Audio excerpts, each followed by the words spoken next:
میرے بزرگوں اور پیارے بھائیوں، ایک بات پہلی ہماری یہ ہے کہ آپ حضرات کو اللہ تعالیٰ کا شکر کرنا چاہیے۔ ہاں، کہ اللہ نے آپ کو دین کے کام کی توفیق دے کر اس کام میں آپ کو آگے کر دیا۔ ہاں، آپ کو لوگ اس کام سے پہچانتے ہیں۔ ہاں، آپ کو اللہ نے آگے بنایا، اس کو کام میں لگایا، کام کے تقاضے اوڑھنے کی توفیق دی۔ یہ بڑی نعمت ہے کہ آپ کو دین کے کام میں اللہ نے لگایا ہے۔ ہر آدمی یہ سوچے، یہ رسمی بات نہیں، رواجی بات نہیں کہہ رہا ہوں۔ موسیٰ علیہ السلام کو اللہ نے نبوت دی، ان سے اللہ نے بات چیت کی، تو فرمایا موسیٰ اس کا شکر کرنا۔ ٹھیک ہے، انی اصطفیتک علی الناس برسالاتی وبکلامی فخذ ما آتیتک وکن من الشاکرین۔ اے موسیٰ، میں نے آپ کا انتخاب کیا ہے، میں نے آپ کو چنا ہے لوگوں کے درمیان میں سے، اپنے کلام کے لیے، اپنی نبوت دینے کے لیے۔ ہاں، اس لیے اس کی قدر کرو موسیٰ، اس پر شکر کرو کہ ہم کو دین کی نعمت ملی ہے۔ تو کیا کرنا چاہیے کہ اس کا شکر کریں، ہاں، اس کا حق ادا کریں۔ شکر کرنے کا مطلب یہ نہیں کہ ہم لوگوں میں مشہور ہو جائیں۔ یہ شہرت کی تو اللہ کے یہاں کوئی قیمت ہی نہیں ہے، شہرت کی کوئی قیمت نہیں ہے۔ صلاحیت اللہ دیتے ہیں، ان صلاحیتوں کو دین پر لگانا ہے۔ شہرت سے کوئی فائدہ نہیں ہے، آدمی مشہور ہو جاوے۔ مشہور بہت ہیں، مقبول تھوڑے ہیں۔ دنیا میں مشہور بہت ہے لیکن مقبول تھوڑے۔ اصل تو یہ ہے کہ اللہ کے ہاں ہماری چیز مقبول ہو جاوے، اللہ کو پسند آ جاوے، یہ اصل ہے۔ لوگ جانیں گے، لوگ ہماری تعریف کریں گے، اس کا کوئی فائدہ نہیں ہے۔ لوگ برائی کریں، اس کا کوئی نقصان بھی نہیں ہے۔ جی ہاں، انبیاء کرام کے ساتھ دونوں باتیں، لوگوں نے ان کی برائیاں بھی کی، ہاں، کیا کچھ نہیں، فرمایا صبر کر لو، وَاصْبِرْ عَلَىٰ مَا يَقُولُونَ۔ لوگ جو باتیں کرتے ہیں اس پر آپ صبر کرو، انہیں چھوڑو آپ۔ ٹھیک ہے، تو میں نے کہا کہ اللہ تعالیٰ نے آپ کو اس کام میں لگایا ہے، اس کا شکر کریں، ہاں، تاکہ یہ نعمت اور بڑھے۔ ہاں، اور بڑھانا چاہیے۔ جو چیز بڑھے گی وہ باقی رہے گی، جو چیز بڑھے گی نہیں وہ باقی نہیں رہے گی۔ اس لیے لوگ اپنی ضروریات کے لیے مال بڑھاتے ہیں، کیونکہ روز ضرورتیں پیدا ہوتی ہے۔ اگر مال نہیں بڑھائے تو ضرورتوں کا بھی نہیں ہوگا، وہ ختم ہو جائے گا۔ اس لیے آگے بڑھنا کام میں یہ اصل ہے، کام میں اپنے آپ کو آگے بڑھائیں۔ حضرت عمر رضی اللہ تعالیٰ عنہ اللہ کے راستے والوں کے بارے میں یہ فرماتے تھے کہ یہ جو اللہ کے راستے والے ہیں، یہ اپنے آپ کو خیر کے کاموں کے عادی بناویں۔ ہاں، کیا بنیں؟ خیر کے کاموں کے عادی بنیں، یعنی اتنے پابند ہو جائیں کہ ہم اس کے عادی ہو گئے، پہلی سب کے عادی ہو گئے، تکبیر اولیٰ کے عادی ہو گئے۔ جی ہاں، یہ دین کا کام کرتے کرتے کرتے ہم اس کے عادی، جیسے چائے کے عادی ہو گئے، کافی کے عادی ہو گئے، پان کے عادی ہو گئے، لوگ عادی ہو جاتے ہیں، کھانے پینے کی چیزوں میں، استعمال کی چیزوں میں عادی ہو جاتے ہیں، کتنا تعلق ہو جاتا ہے۔ ایسے فرماتے تھے کہ دین کے کام کرنے والے جو اللہ کے راستے، سعد بن ابی وقاص اللہ کے راستے میں جا رہے تھے، ان کے ساتھ 10,000 آدمی تھے۔ فرمایا یہ مجمع تیرے ساتھ جا رہا ہے، ان کو خیر کے کاموں کا عادی بنانا۔ یہ سبق ہے آئندہ اللہ کے راستے والوں کے لیے کہ وہ اللہ کے راستے کی محنت کرتے کرتے اپنے ان کاموں کے عادی بن جائیں۔ انہیں کوئی بوجھ ہی نہیں ہے. جیسے عادت کی چیزیں سہولت سے ہو جاتی ہے، نہیں ملتی تو تلاش کرتے ہیں. تو یہ ضروری ہے، یہ ہر کام کے ہم عادی بنیں. ہاں، دعوت یہ تو اعمال کے مجموعے کا نام ہے. دین بھی اعمال کے مجموعے کا نام ہے. دین اس میں بہت سارے اعمال ہیں، فرائض بھی ہیں، واجبات بھی ہے، حرام سے بچنا بھی ہے، جی ہاں، اخلاق بھی ہے، اخلاص بھی ہے، بہت چیزیں ہیں، سب مل کر کے دین بنا. ایسا یہ تبلیغ بھی، کہ یہ بھی اعمال کے مجموعے کا نام ہے. بہت سارے اعمال مل کر کے یہ دعوت بنی. خالی بیان کرنے کا نام یا تشکیل کرنے کا نام نہیں ہے. بہت سارے اعمال ہیں. کتنا بڑا عملہ یہاں کام کر رہا ہے. جی ہاں، کیونکہ بہت کام ہے. دعوت کا بھی کام ہے، سیکھنے سکھانا کا بھی کام ہے، ذکر عبادت کا کام ہے، خدمت بھی ہے، حفاظت بھی ہے، چوکیداری بھی ہے. یہ سب مل کے تبلیغ. راتوں کی عبادت بھی ہے. ایک چیز کا نام نہیں ہے کہ بھئی بیان ہو گیا اور تشکیل ہو گئی، جلسہ اجتماع ہو گیا. یہ اعمال کے مجموعے کا نام. مولانا اللہ صاحب فرماتے ہیں کہ دین تو اعمال کے مجموعے کا نام ہے. پیدا ہونے سے لے کر موت تک کچھ اعمال دیے گئے ہیں، یہ ہے. اور حضرت عمر رضی اللہ عنہ اس کے بارے میں یہ فرماتے تھے کہ اپنے آپ کو خیر کے کاموں کے عادی بناؤ. ہاں، کہ پھر اس کے کوئی محنت ہی نہیں کرنی پڑے، ہم اس کے عادی ہیں. محنت کرتے کرتے یہ چیز عادت میں آ جاتی ہے. تو میں نے کہا شکر کرنا چاہیے کہ اللہ نے آپ کو آگے بڑھایا ہے، اور اپنے آپ کو اس کام کے عادی بنائیں کہ یہ کام ہمارے اوپر بوجھ نہ رہے، بلکہ یہ کام ہماری زندگی کا کام بن جائے. ہاں، زندگی کا کام بنے. اگر یہ کام نہ ہوا تو اندر کمی محسوس ہو دل میں، جیسے پیاسے کو پانی نہیں ملا، بھوکے کو کھانا نہیں ملا، ایسا جسے تعلق پیدا کرے، عادی بنے. اس کا یہ ہدایت ہے ہم کو. ایک بات اور یاد رکھنی ہے کہ اللہ نے جو جان اور مال کی طاقت ہم کو دی ہے، یہ ہماری اپنی نہیں ہے.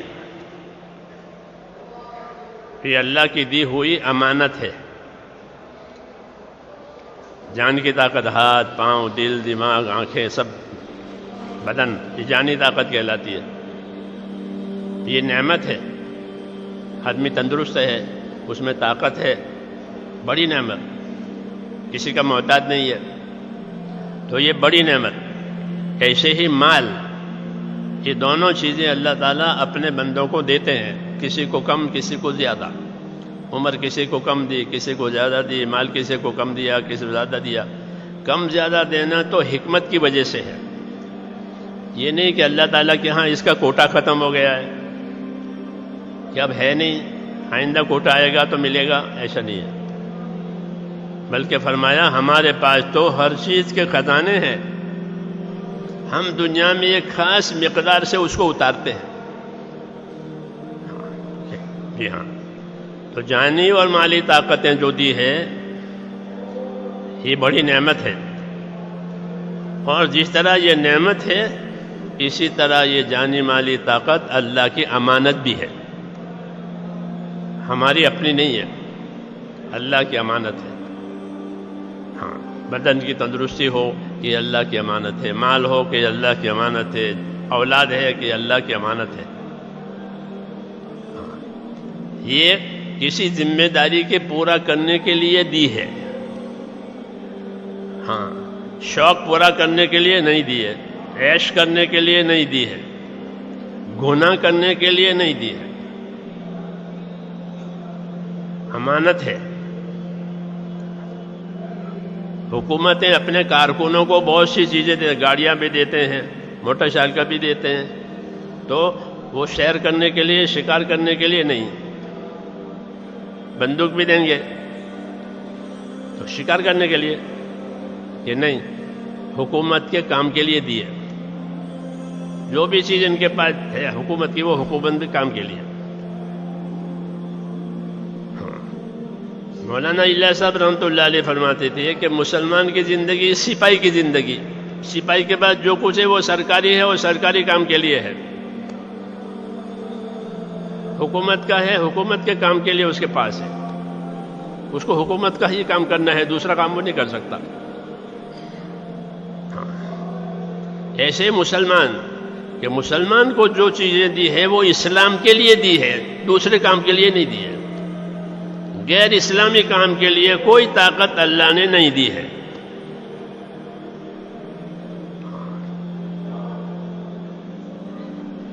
تو یہ ہمارا مزاج بنے کہ ہم ایک اللہ کی امانت، جان اور مال، یہ بھی امانت، اور اس سے بڑی امانت اللہ کا دین، کہ دین اللہ کی امانت ہے ہمارے پاس. اس کی حفاظت کرنی ہے، اپنے آپ کو اس کا پابند کرنا ہے یقین کے ساتھ. اس لیے کہ جب کام ختم ہو جائے گا تو اس کا حساب آئے گا، اور فرشتہ قبر میں پوچھے گا کہ ماں دینوں کا، آپ کا دین کیا ہے بتائیے، کس دین پر رہے، کس دین پر مرے، اپنا دین بتاؤ. یہ امانت ہے. تو دین بھی امانت ہے، مال جان بھی امانت ہے، اور اولاد بھی امانت ہے. یہ کتابوں میں لکھا ہے، امام غزالی رحمۃ اللہ علیہ فرماتے تھے کہ ہر آدمی کی اولاد اس کے پاس اللہ کی امانت ہے. اپنی اولاد کو کہاں لگا رہا ہے؟ یہ عبادت کے لیے پیدا ہوئی ہے. اولاد کس لیے پیدا ہوئی؟ ہم بھی عبادت کے لیے پیدا ہوئے، ہماری اولاد بھی عبادت کے لیے پیدا ہوئی ہے. پیدا ہوتے ہی ان کے کان میں اذان اور اقامت کہی جاتی ہے. کیوں؟ کہ وہ تو اسی کام کے لیے آئی کہ اس کے کانوں میں کہ اذان اور اقامت کا ہو. سنت ہے ہماری اسلام میں کہ اپنے اولاد پیدا ہو تو اس کے کانوں میں اذان اور اقامت کا ہو، اس کا اچھا نام رکھو، اس کا عقیقہ کرو. جی ہاں، اس کی دینی تعلیم تربیت کرو. پیدا ہوتے ہی شروع ہو جائے گا. پیدا کرنے والا تو اللہ، اور کوئی پیدا کرنے والا نہیں. لا الہ الا اللہ. زندہ آوے، مردہ آوے، بولتا آوے، گونگا آوے، اندھا، یہ قدرت، اس میں کسی کو دخل نہیں. لا الہ الا اللہ.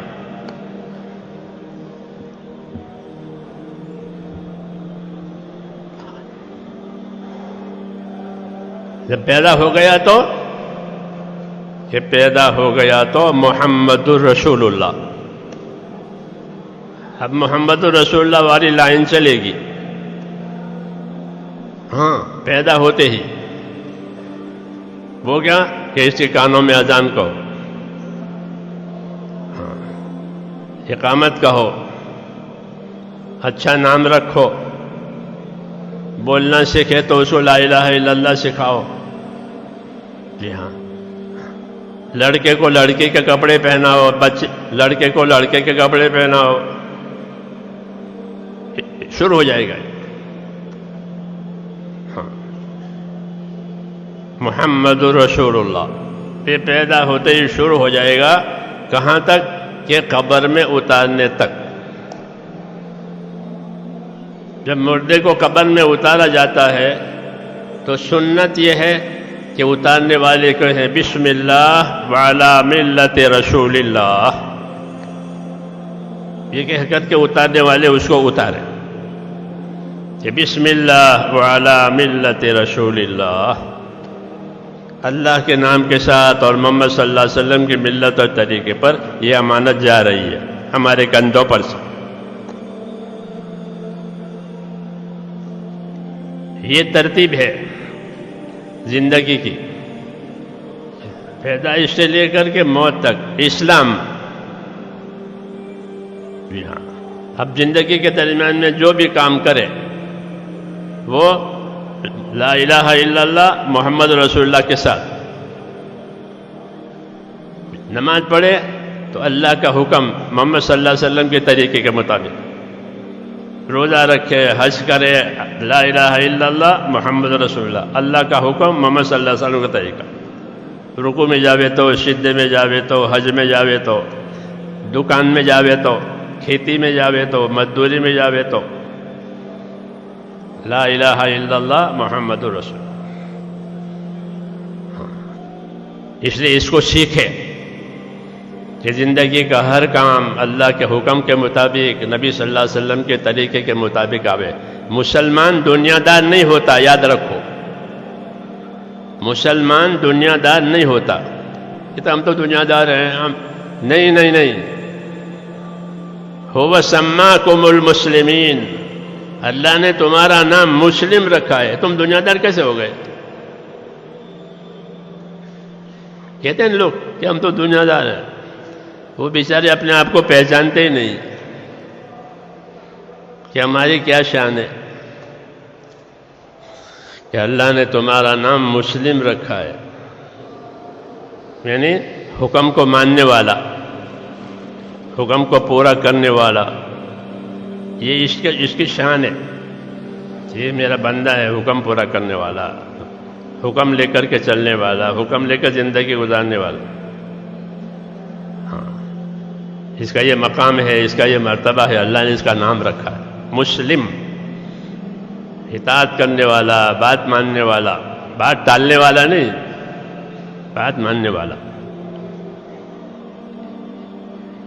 تو یہ ہماری شان ہے، مسلم، سر سے لے کر کے پاؤں تک مسلم۔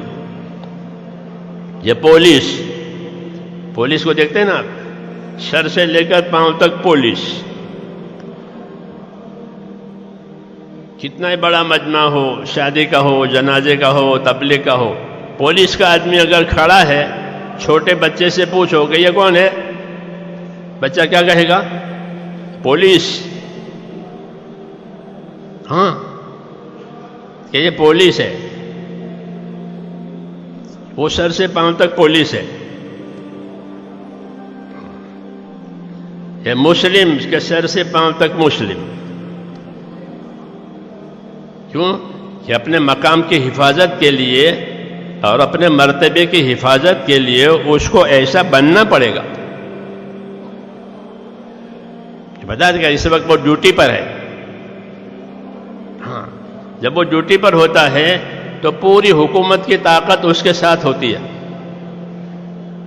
ہاں، یہ ڈیوٹی پر ہے، ڈیوٹی پر نہیں ہے اور اس کو کوئی مارے کوئی بات نہیں،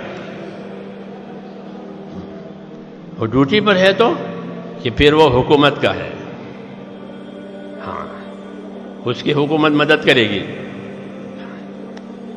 ایسے ہم اپنی ڈیوٹی پر ہوں گے کہ اللہ ہماری مدد کرے گا، اور ہم ڈیوٹی پر نہیں ہیں، ہماری مدد نہیں ہے۔ مقام کا تو یہی مطلب ہے، مرتبے کا تو یہی مطلب ہے کہ بھئی ہم نے مرتبہ دیا ہے، ہاں، تو مرتبہ کوئی پیشانی پر تھوڑا لکھا ہوا ہوتا ہے، مطلب ہے کہ اپنی ڈیوٹی پر ہے، اپنی ذمہ داری پر ہے۔